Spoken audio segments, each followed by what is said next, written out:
Hello everyone and welcome to the Met Report. I'm Brenden Gillis. And I'm Lillybeth. Let's get started with today's news. Just last week, the Society of Professional Journalists had a conference here on campus. Our reporter Grant Helmer networked with professors and students alike to hear their opinions on the event. Last week on April 8th, the SPJ conference was held at the CDD building here in downtown Denver, where journalists from all mediums came to meet. The Society of Professional Journalists, or SPJ for short, held a series of panels covering a range of journalism-related topics, such as freelancing, podcasting, and social media reporting. There was even a resume workshop to help students who were ready to graduate and move towards journalism outside of campus. The event was filled with people who had many words of advice for newer journalists, and we were able to talk with a couple of them, actually, about what it means to be a journalist. Steve Krisman, a professor here at MSU, had to say the following. I think being a journalist means helping people understand what's going on around them, also entertaining them. There's a lot of journalists who do sports and music and all sorts of things that we can help people's lives be better just through the stories that we tell. While the event was held in person, online tickets were sold to allow people to attend via an online stream. Michael Ferry was in attendance to help run the stream so people could enjoy the conference remotely. I'm helping run the stream in here for the SPJ Region 9 conference face-to-face, right? So we've got a handful of students in here kind of running a switcher, OBS, just some video switching software, along with, we were running the sound in here and everything as well. Just an interesting day, yeah. For any more information concerning the Society of Professional Journalists, visit spj.org to find information on how you can join the society and find upcoming conferences. Grant Helmer, Met TV. The Denver City Council approved a new district map on March 29th, as the city's population has grown significantly since the last redistricting. Some say the new lines being drawn are an unfair way of dividing the city's population. The map, known within City Council as Map D, includes 11 districts, each with around 60,000 people, while each district combines all or part of at least a few of Denver's many neighborhoods into a single voting block. A similar process happens on the national level, where the government must approve a new map of congressional districts each decade. The practice of gerrymandering, or unequal portioning of land to certain demographics, is mostly known in this context. However, Councilwoman Candy Siribaka echoed a similar concern about the city's district map when she said it, quote, breaks up Park Hill in the wrong places and cracks a community of interest. Unfortunately for Map D's detractors, it won't be due for an update for another 10 years. The Herrera Health Center is now offering a second COVID-19 booster in accordance with the recent FDA approval of an additional booster of the Pfizer and Moderna vaccines. The second dose is available for individuals 50 and older, those who are moderately to severely immunocompromised, and people who received the Johnson vaccine as their primary series and booster doses. For more information to schedule a second vaccine dose, go to healthcenter.one.com. Legislation protecting sex workers involved in violent crimes is finding its way to the governor this week. If approved by Governor Polis, House Bill 1288 will protect sex workers from persecution charges after reporting an incident of sex crime. According to the Academic Journal of Women's Health, more than 80% of adult sex workers have experienced violence, including trafficking, assault, and stalking. House Bill 1288 was passed by both the Colorado House and Senate this last Wednesday with bipartisan support. Next week, the Herrera campus will host its annual Spring Fling event, which is a two-day festival that unites all students and campus organizations. Starting Wednesday, April 20th and Thursday, April 21st, Spring Fling will bring the whole community together. Departments from CCD, MSU Denver, and CU Denver will promote their organizations all throughout 150 acres of campus. Some corporations will showcase their products and services to all students. Some of Denver's food trucks will be providing food on campus. Free entertainment and other types of events will also be hosted throughout the two-day period. For more information on the event, visit msudenver.edu/Herrera Festivals. Be sure to also catch us at the event, where our table will be displayed from 10 to 2 p.m. Come stop by. While flu season comes to a close for humans, the same cannot be said for our bird friends in Denver County. Denver Zoo penguins were moved to indoor enclosures 2 weeks ago to prevent an outbreak of highly pathogenic avian influenza, discovered in 3 wild ducks in Denver County and reported by the Colorado Department of Agriculture. The highly contagious and sometimes fatal bird flu is spread most commonly by feces and affects both the respiratory system and neurology of all bird species. All penguins will be moved to inside habitats until at least early May, and the Denver Zoo has postponed all special events and activities planned for the birds with the public. Coming up next, A shooting on a train in Brooklyn, a plane breaks in half in Costa Rica. and a woman wins the lottery by accident. All this and more after the break. Dad? Being a dad can be transformative, but also a lot of fun. Help prepare your little monster for the outside world. Encourage their interests. Support their growth. Walk them through new relationships. He's perfect. Whatever you say. And prepare them to stand on their own 2 feet. So much of the good in my life is because of you. Never stop being a dad.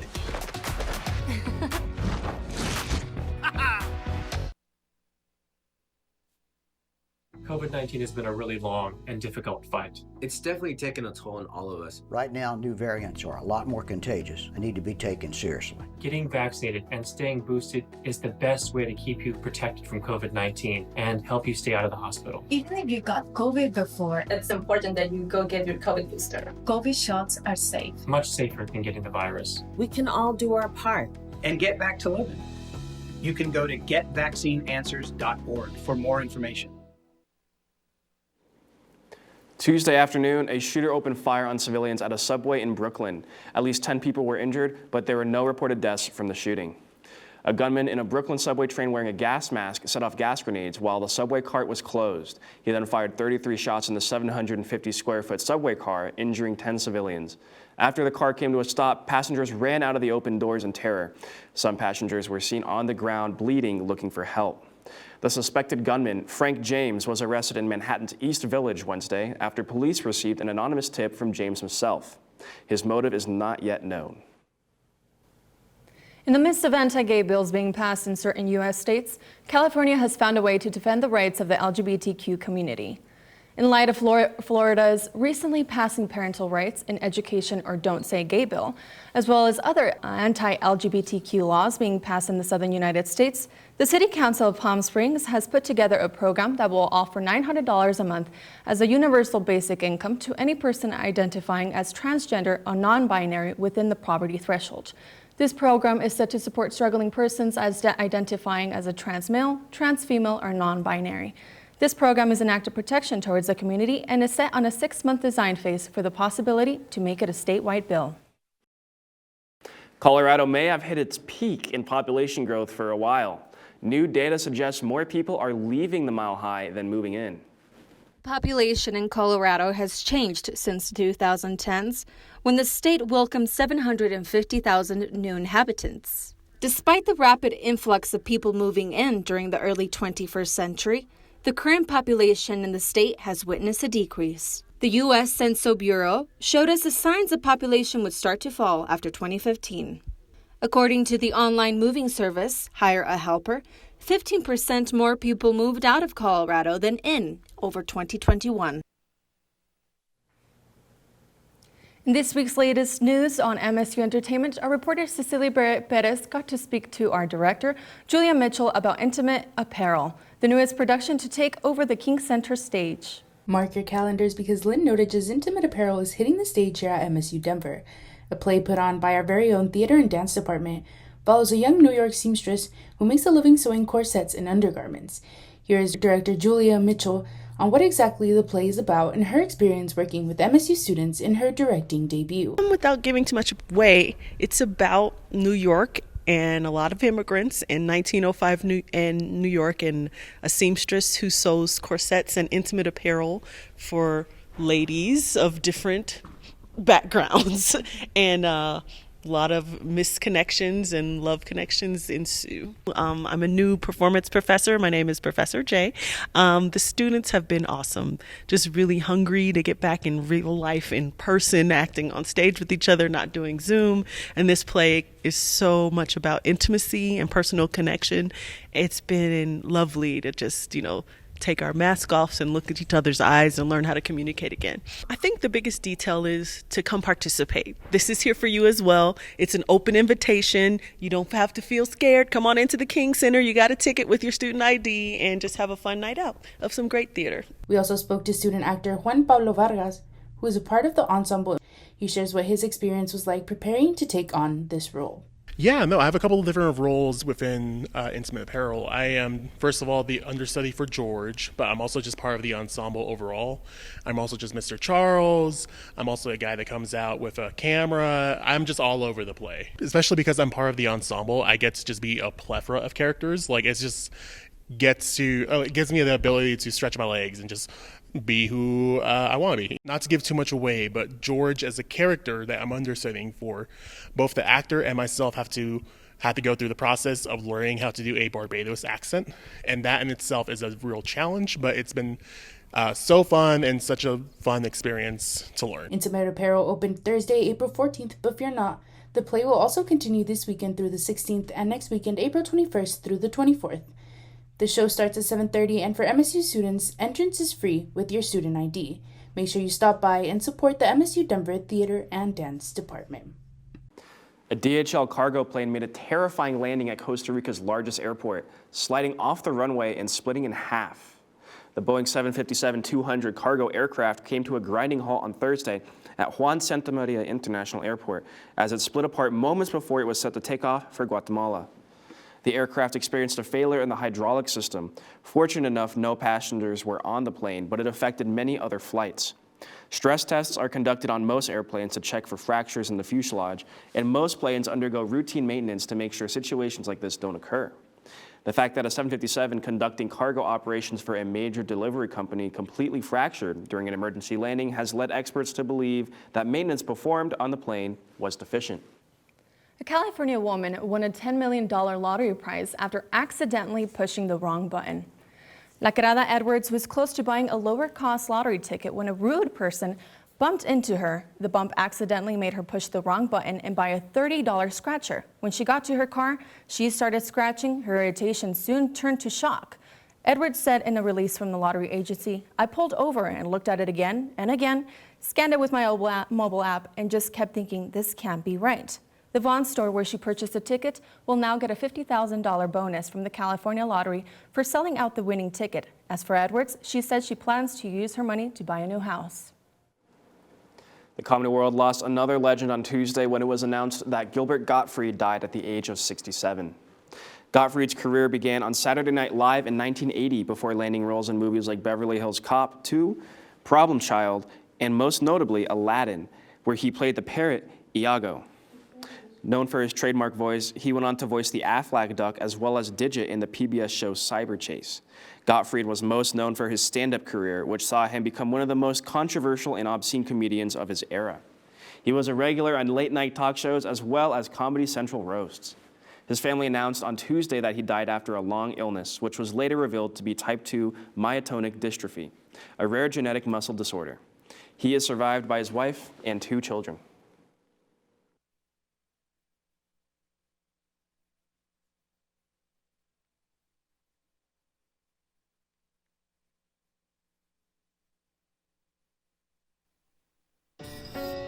I'm a first-generation Filipino American.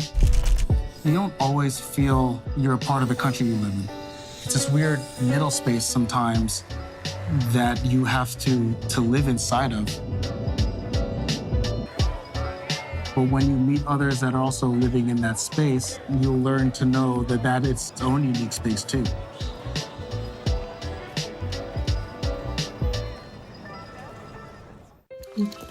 Okay, here we go. 3, 2. 3, 2, 1. COVID-19 has been a really long and difficult fight. So when we start talking about COVID, I completely get it. It's frustrating. We've all been impacted one way or another. The fight against COVID is also changing really quickly. And it's sometimes really hard to keep up. So here are a few things we know. We are not fighting the same virus from 2020. Right now, new variants are a lot more contagious and need to be taken seriously. Getting vaccinated and staying boosted is the best way to keep you protected from COVID-19 and help you stay out of the hospital. Even if you got COVID before, It's important that you go get your COVID booster. COVID vaccines are safe. Much safer than getting COVID-19. We all want this to end sooner than later. So go ahead and do things. Go out and live your life, but get vaccinated. Stay boosted. We can all do our part. And get back to living. You can go to getvaccineanswers.org for more information.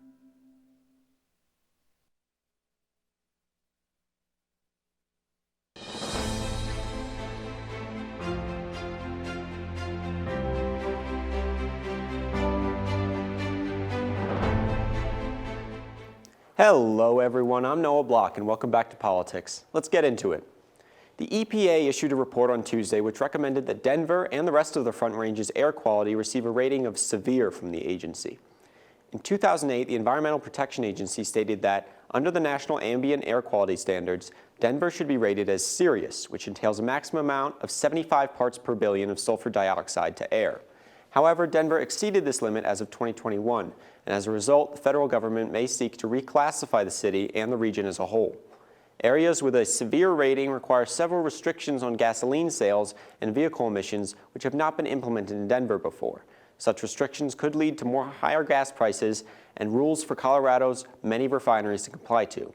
As of now, the severe status has not been made official, but after a 60-day period, it could come into effect and significantly impact the energy industry in Colorado over the next few years. President Biden's approval rating has fallen to a new low in recent weeks, with only 38% of Americans expressing optimism in the current administration. The president held a 47% approval rating at this time last year, according to CNBC polls. But with inflation hitting levels not seen since the Reagan administration, the White House is looking towards a political catastrophe in the fall midterms. According to people polled by CNBC, the three most prevalent issues facing Americans today are cost of living, the war in Ukraine, and immigration and border security. While Biden's response to the Russo-Ukrainian war has fared better, with 40% of Americans approving of his measures, his presidency has faced steep declines in public favor since July of last year. Perhaps the most worrying trends in recent polling are the declines in economic approval from key groups that helped to elect Biden in the first place, as his standing with women aged 18 to 49, people of color, and young Americans aged 18 to 35 all fell by double digits. On Tuesday, April 5th, the Colorado Election Truth Rally was held at the Colorado State Capitol to, quote, voice concerns about free and fair elections. Alex Petrich and I went to the rally to see what we could find out. Supporters of former President Donald Trump took to the steps of Colorado State Capitol last week to protest the results of the 2020 general election, which took place almost a year and a half ago. In what some have called a gathering of conspiracy theorists, hundreds of Coloradans descended on the Capitol building in downtown Denver, an event that echoed the storming of the U.S. Capitol on January 6th of last year. The Stop the Steal movement began immediately after the election, when Trump supporters claimed that widespread voter fraud in swing states was the only reason for Joe Biden's victory. It has gained some traction in right-wing circles since then, with prominent supporters including Mike Lindell, CEO of MyPillow. This is about election integrity today. There are rallies about other topics, other issues. They're all important. The voting process is important. So if there's transparency in the voting process, then whether you're a Democrat, Republican, or whatever, then you feel confident in your vote. So there are some problems here in Colorado in different counties, but across the nation there has been just video and testimonials and affidavits signed about some of the improper things that have gone on in the voting process. When Mesa County election clerk Tina Peters was indicted last month after sharing confidential voter information, she began a far-flung campaign for Colorado Secretary of State. Now she's one of the rally's headliners, along with Lindell. Local officials have condemned the event unilaterally. One clerk from La Plata County said that the demonstrators were trying to spread, quote, half-truths and lies. I am a libertarian. I'm for common sense. Vote, get educated, stay away from, mainstream corporate media. When you find out and you realize that 6 corporations own 90% of the media that we consume, that should be a wake-up call for most people. If the election fraud is exposed, I think that they're not going to do good. I think if it's not exposed, though, then they're going to keep winning because they have the game's rigged. If it's like a mafia between the two parties, we have a two-party system, and that just leads to corruption. In this second year of President Joe Biden's term, some question if the movement can keep its original momentum.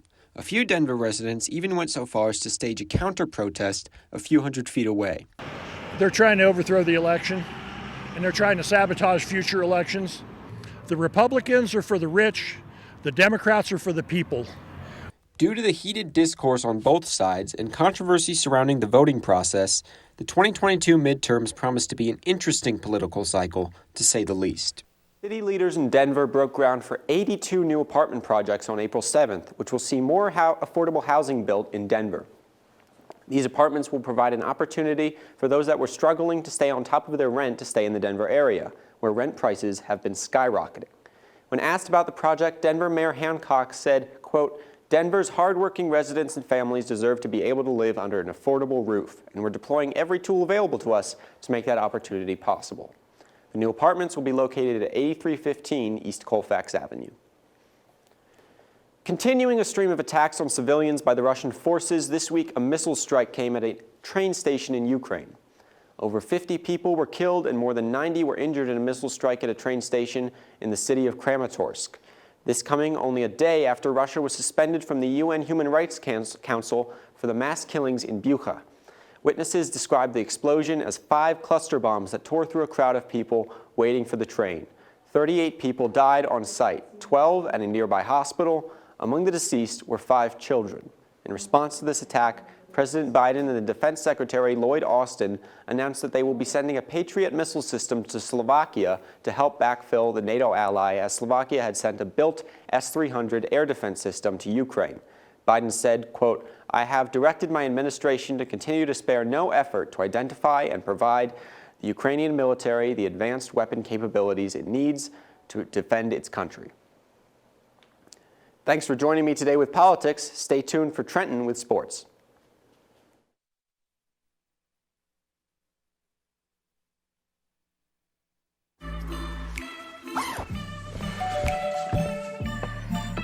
Yo, camping buddy.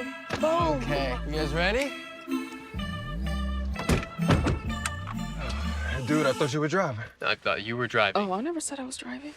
I definitely can't drive.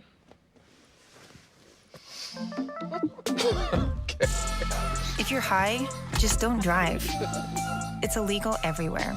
If you feel different, you drive different. All right, let's try this. COVID has been a really long fight, and it's been especially tough on kids. It's been a rough transition for all of us. Right now, as a father, I want to give the best tools to protect my kids. So what can we do to get back to that sense of normalcy? Every day, parents ask me if their child 5 and above should get vaccinated. The answer is absolutely yes. My own sons, who are 6 and 8 years old, had their COVID vaccine. It's an added layer of protection to keep kids from getting any type of severe illness or complications from a COVID infection. A lot of parents are also wondering if the vaccines are safe. Yes, it's safe and effective for children. Definitely safer than a COVID infection. Children get a smaller dosage than adults do. So if you have questions or concerns about the vaccine, that's okay. We're here to help. We have the tools we need to protect kids and help them stay healthy, and all get through this together.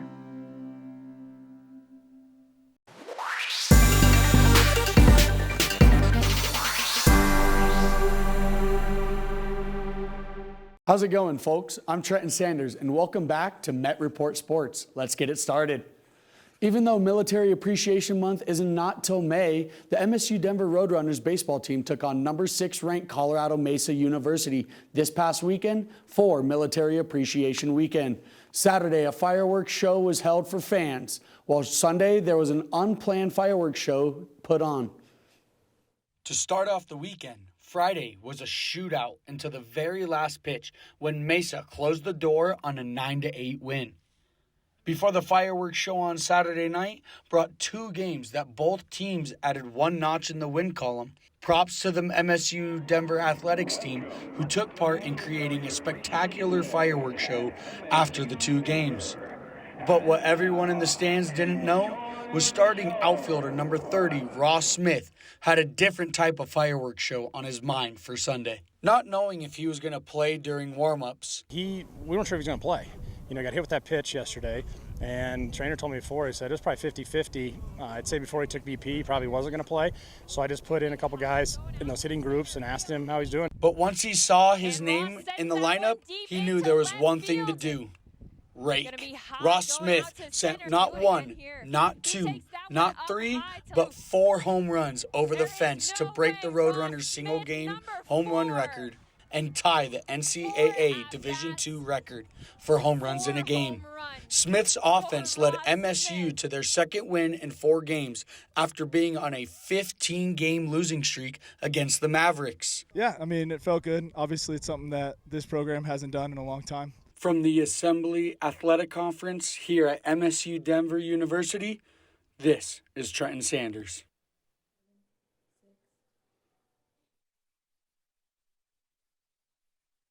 Starting back in early March, women's golf began their spring season. In the 4 tournaments so far, the golf team has not been able to finish better than 6th place. Met reporter Kieran Nigro had a chance to catch up with players Courtney Lawler and Sydney I to ask about their tough season. I think this season was really hard for a lot of us, going through a lot of swing changes and just mentally struggling with some aspects of the game. Yeah, I would say mentally is probably like the biggest area of our game that the team as a whole struggled with. I think ability-wise, we're right there and we're more than capable of being able to do it. But like Sid was saying, there was a lot of big changes every girl on the team faced. But I think through going through them, everyone's made huge strides, and we're looking forward for conference with that. Moves made by the Denver Broncos this offseason is not over yet. It was announced earlier this week that the Broncos had re-signed veteran safety Kareem Jackson to a 1-year deal. Jackson has been a member of the Broncos since the start of the 2019 season after coming over from the Houston Texans. In his 3 years so far as a Bronco, Jackson has registered a total of 248 tackles, 16 pass deflections, 4 interceptions, and 1 touchdown. Jackson will look to partner with Justin Simmons to be the starting safeties in the Broncos' backfield. The NBA regular season ended on Sunday, and the playoffs sit just days away for the Denver Nuggets. Our reporter Alex Petrich took a look at how the season went for the team and what awaits them in the postseason. The Denver Nuggets lost their last game of the season on Sunday, falling in overtime to the lowly Los Angeles Lakers with most of our starters sitting. The loss was meaningless, seeing as the Nuggets had already clinched a playoff spot for the 4th year in a row. That playoff spot was never guaranteed, though, with the Nuggets finishing as the 6th seed in the Western Conference after having been a top 3 seed since 2019. Many people wrote off the Nuggets at the beginning of the season, with Jamal Murray still recovering from his ACL injury and Michael Porter Jr. going down in November with back problems. But the Nuggets rallied behind Nikola Jokic's historic level of play as he became the first player in NBA history to have over 2,000 points, 1,000 rebounds, and 500 assists in a single season, all while leading the team in every major statistical category.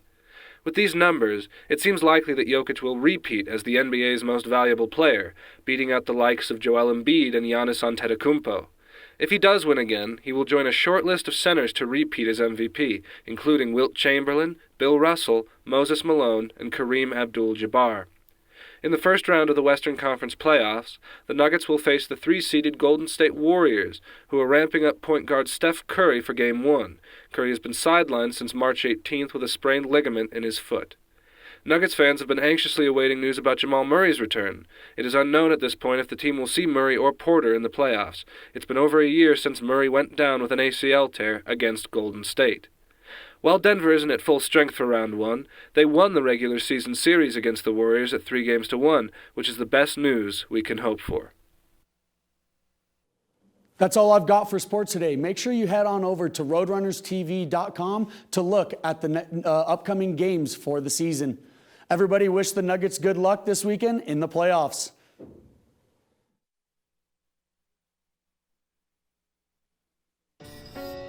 I'm a first-generation Filipino American. You don't always feel you're a part of the country you live in. It's this weird middle space sometimes that you have to live inside of. But when you meet others that are also living in that space, you'll learn to know that it's its own unique space too.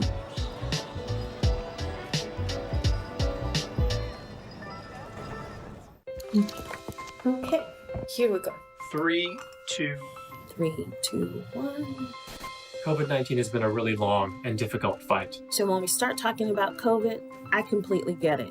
It's frustrating. We've all been impacted one way or another. The fight against COVID is also changing really quickly. And it's sometimes really hard to keep up. So here are a few things we know. We are not fighting the same virus from 2020. Right now, new variants are a lot more contagious and need to be taken seriously. Getting vaccinated and staying boosted is the best way to keep you protected from COVID-19 and help you stay out of the hospital. Even if you got COVID before, it's important that you go get your COVID booster. COVID vaccines are safe. Much safer than getting COVID-19. We all want this to end sooner than later. So go ahead and do things. Go out and live your life, but get vaccinated. Stay boosted. We can all do our part. And get back to living. You can go to getvaccineanswers.org for more information.